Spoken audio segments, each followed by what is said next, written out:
I'm running as a Republican. I'm very proud to be from the party of Abraham Lincoln, Teddy Roosevelt, others that really have stood up for the principles of our party, like Ronald Reagan. I could have chosen to stay in the primary, but frankly for me, it's your decision. It's not one club's decision or another. Well, what a difference a month makes. Florida Governor Charlie Crist, in a debate on this program in late March, declared 5 times he would run for the Senate as a Republican and not as an independent, a commitment he took back this week. Joining us now from Miami is the Republican candidate in the race, Marco Rubio. Mr. Rubio, first of all, what does Charlie Crist's change tell you about him as a person and a politician? Well, I'm not going to comment on the part about a person. This is really not about personalities or anything of that nature. But it does, look, the critical issue here is what accountability. And one of the things that's missing in politics today is people that will run on a platform and then go to Washington, D.C. and actually carry it out. And I think with Charlie Crist, we don't know what that platform is, and we never will. You're never going to be able to hold him accountable to anything because his opinions are going to change based upon what the polling tells him or what his political convenience tells him. And I think we've learned that lesson here in Florida over the last few years. That's why his decision is not surprising to anybody who has worked with him here in Florida. And that's why this decision this week shouldn't be surprising to this audience either. The dynamics of this race now change dramatically because it's become a 3-person race. According to the latest Quinnipiac poll, and we're going to put it up on the screen, running against Crist and Democratic Congressman Kendrick Meek, you get 64% of the Republican vote, but only 5% from Democrats and 29% from independents. So, question, how do you reach out to the 2/3 of Florida voters who are not registered Republicans? Well, I've been here before. I remind everyone that a year ago when I got in the Republican primary, I was down by 30-some-odd points, and we spent a year traveling the state telling people what we believed in, and those numbers changed. And the same's going to happen now. Now we're going to have a chance to talk to a broader audience of Floridians about our mainstream positions, not the positions that these other candidates have, which quite frankly put our country on a path that most Floridians don't want us on. And I'm pretty confident that at the end of that process 6 months from now, those numbers will be dramatically different because I believe we're the only candidate in this race that's going to go to Washington, stand up to this Washington, D.C. agenda that's taking our country in the wrong direction and offer a very clear alternative. But wait a minute. You said mainstream positions. I thought you were a conservative. Conservative thought is the mainstream position in America. What's not mainstream in America is the belief that we should spend money that we don't have. What's not mainstream in America is the belief that we should take this crazy, complicated tax code and make it crazier and more complicated. What's not mainstream in America is this belief that somehow if America weakens its position in the world will become a safer place. These are the positions that, quite frankly, the policies coming out of Washington would create. That's well outside the mainstream of American political thought. So I believe that what political pundits describe as conservatism, and I embrace as conservatism, is mainstream thought in America. Mr. Rubio, it's been suggested, though, that on some positions you are moving a little bit from the right into the center. And let me give you one example. You have been quite critical since Arizona passed its new immigration law. Let's take a look at what you've said this week. That's not really something that Americans are comfortable with, the notion of a police state. Is that how you read the Arizona immigration law? Well, it's important to point out that since that statement was made, Arizona's made subsequent changes to its law which improve the law. But my point is that the law in Arizona is not the ideal way to deal with a very serious public safety and immigration situation that state is confronting.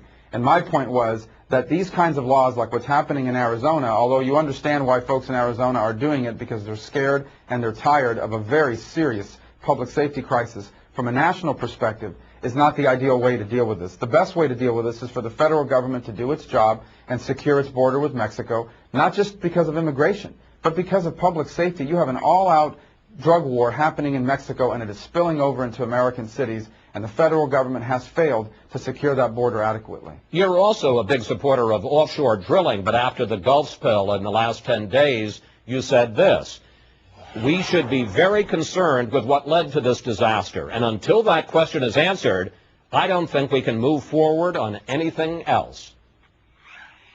Well, again, what I'm pointing out is that first of all, let's point out 3 things about what's happened in the Gulf.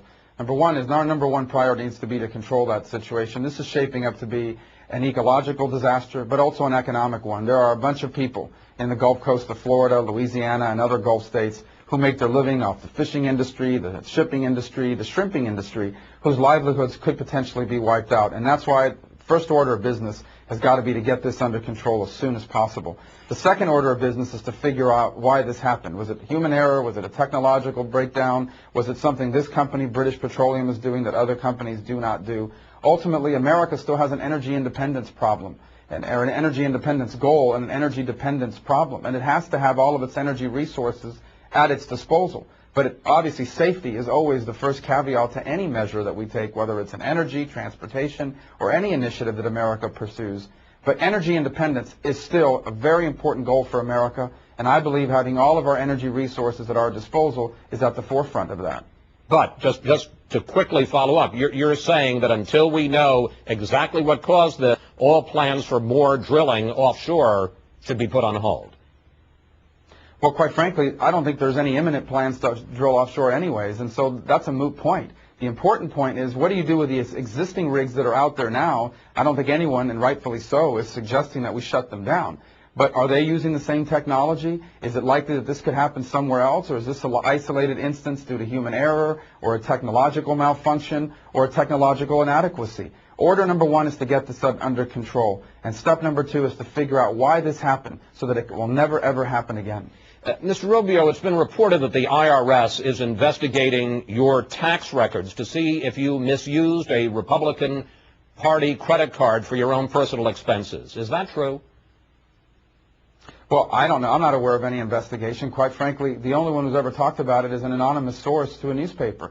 But anyone that looks at it, here's what they're going to find. I had an American Express charge card that we used for political purposes. I would review that bill every month, and if I ever saw anything on there that was personal, I would pay it back the next month directly to American Express out of my pocket.